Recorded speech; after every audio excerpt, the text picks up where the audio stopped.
Hello everybody, it's Megalithic here, and today we're going to take a look at the latest vehicle released as part of the Casino DLC, the Ocelot Locust, ladies and gentlemen. And here we go, retailing for a price of $1.625 million. That's a $1,625,000, I should say, ladies and gentlemen. And there we go, looking rather like the Coil Baltic, or rather like the Baltic in general, ladies and gentlemen. That's because all of these vehicles are broadly based upon the Lotus Elise, you know. Okie dokie, so here we go, ladies and gentlemen, taking on down the Vinewood Hills here. And as you can see, ladies and gentlemen, it's going quite fast, and it's got quite good handling there. Okay, so first out of the box, ladies and gentlemen, really I'm quite impressed with this vehicle, you know. Really isn't too bad, you know. Okay, spinny and all that. Okay, well, never mind.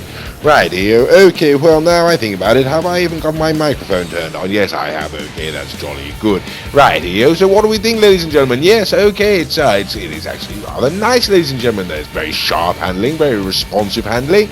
Feels quite nippy, you know, quite fast, and not entirely certain it's got the fastest top speed there, ladies and gentlemen. Couldn't say for sure, you know, not without taking it up to the track.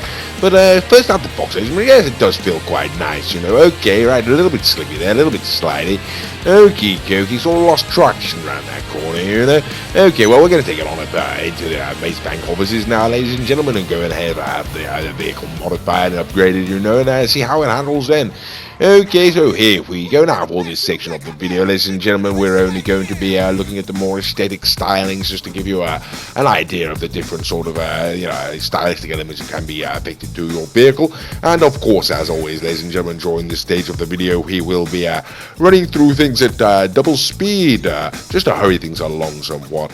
Okie dokie, so like I say, ladies and gentlemen, this car is presumably based upon the Lotus 211, which is very similar car to the Lotus Elise, you know, and like I say, I think broadly speaking, this is a cross between the Elise and the 211 there, ladies and gentlemen. So it does look very similar in styling towards the Baltic, and all the Baltics, I should say, from the Rocket to the Coil and the standard Baltic. Okie dokie, but of course this is the Ocelot, like I say, and it's obviously a track car by the lack of windscreen, wouldn't you agree? Okay, so there we go. We can see there's two-tone color on that, and that really is very nice, even though I've done a shockingly awful job of picking the colors there.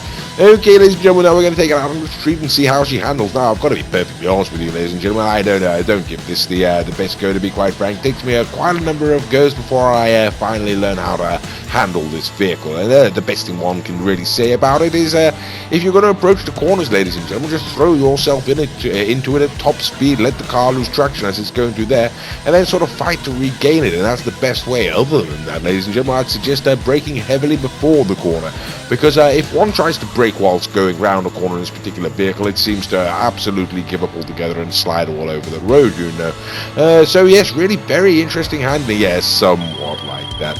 Okay, the telephone call I'm going to completely ignore. So yes, ladies and gentlemen, what can I say about it? Well, its handling is really very interesting. There's a limited bite point. I mean, the handling is very responsive, but it's a limited bite point, and after that it loses traction, you know. Really does sort of slide all over the road. Okay, ladies and gentlemen, so this is actually the Coil Baltic, ladies and gentlemen. As you can see, very similar in styling. They're almost identical, in fact, you know. Like I say, both broadly based upon the same car, one would assume. And the Coil Baltic, ladies and gentlemen, is a very cheap car, certainly under $1 million, maybe under 200,000, which would be, can't be certain. I haven't bought it myself. It's Mr. Raccoon's car. Hello, Mr. Raccoon, how are you? His name's the Bromby. He has a channel of his own. If you type in his name there, you should be able to find it. And like I say, for $1.6 million, we were starting off rather softly with this car, you know, against the Coil Baltic, but not exactly a convincing win there. Okay, so now it's the benefactor Schlagen. And this is $1.6 million, or 1.3, I should say, for the Schlagen. And this is 1.625 or whatever it was for the Ocelot Locust there, ladies and gentlemen. And as you can see, it is not able to catch the benefactor there. And so what can one say about that? Really not very good. I mean, like I say, we were starting quite softly, and we thought, well, maybe it's got some potential, but we'll go up through the different vehicles and Yes, no, that's not right. Not very good at all. Okay, well, we're going to bring out something in a very, very similar price bracket now, ladies and gentlemen. Another $1.6 million car. I believe it's 1.675. I could be wrong for the Flash GT here, based upon presumably based upon the Ford Focus. Couldn't say, you know. Yes, there we go. This is obviously 1,625,000, I believe it was, for the Ocelot, and there we go. Okay, not very good, ladies and gentlemen. Not putting up much of a fight at all, really, is it? Okay, actually, maybe it is, you know.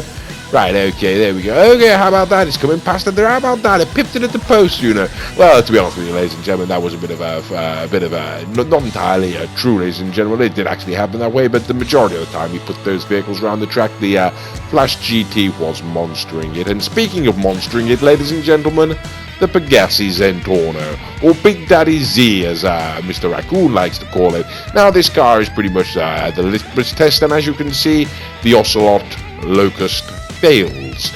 Okay, would I say it's worth it for $1.1, $1.2 million? Yes, it'd be worth it for $1.6. No, stay the hell away from it. I do hope you've enjoyed this video.